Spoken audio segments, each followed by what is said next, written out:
மாட்டவனுங்க. தமிழ்நாட்டில் ஒரு எம்பியால் சூடு சொல்ல இருந்தா நாளை மருந்து ராஜினாமா செய்யணும். உனக்கு பிஎஸ்சி நிறுவனம் தெரியுமா? முதலில் வந்த பட்டியல் யாராலும் தெரியுமா? எத்தனை நபர் பாதிக்கப்பட்டால் தெரியுமா? 1 கோடி நபர் 10,000 கோடி ரூபாய் தமிழகத்தில் முதலீடு செய்தார். ஏன் மனசாட்சி இல்லையா உங்களுக்கு? அரசாங்க சலுகை, இலவச விமானம்,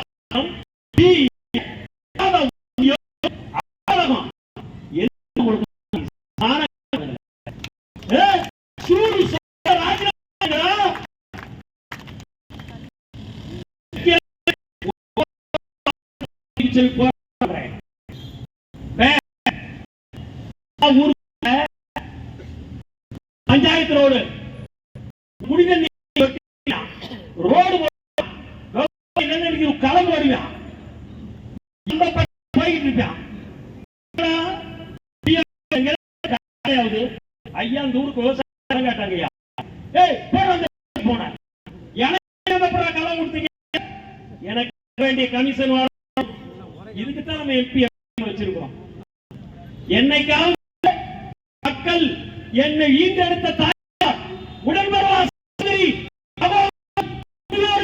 பணத்தை விட்டு ராஜரத்ன சேரியத்தில் பராரியாக திரிகிறான் நினைச்சு பார்த்திருப்பீங்களா?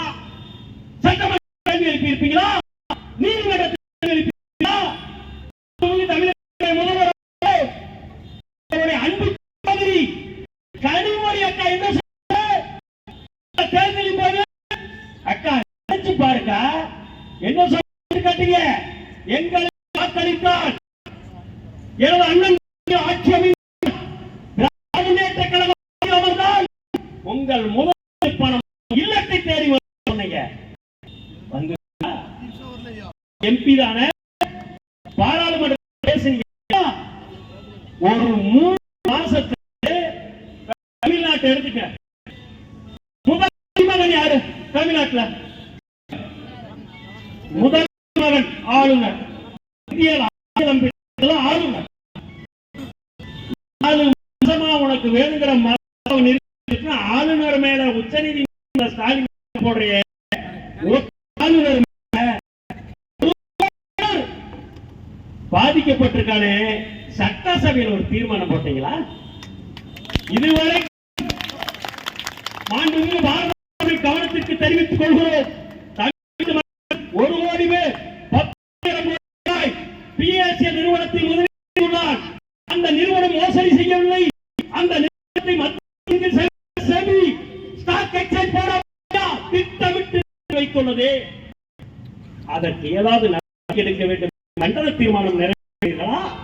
இல்லையே 40 எம்பிக்கள் மீது ஒரு வழக்கால் பொய் வழக்கு முற்றுகிறீர்களே. 1 கோடி ஆடுகிறார். பாராளுமன்ற இருப்பதா?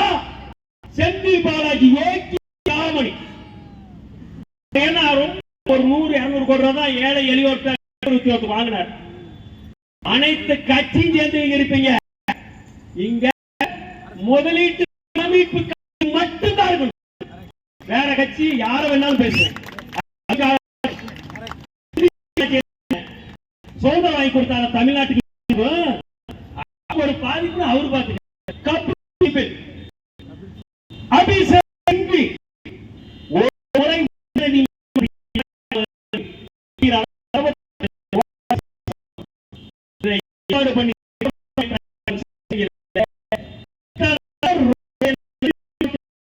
கேட்கிறேன்.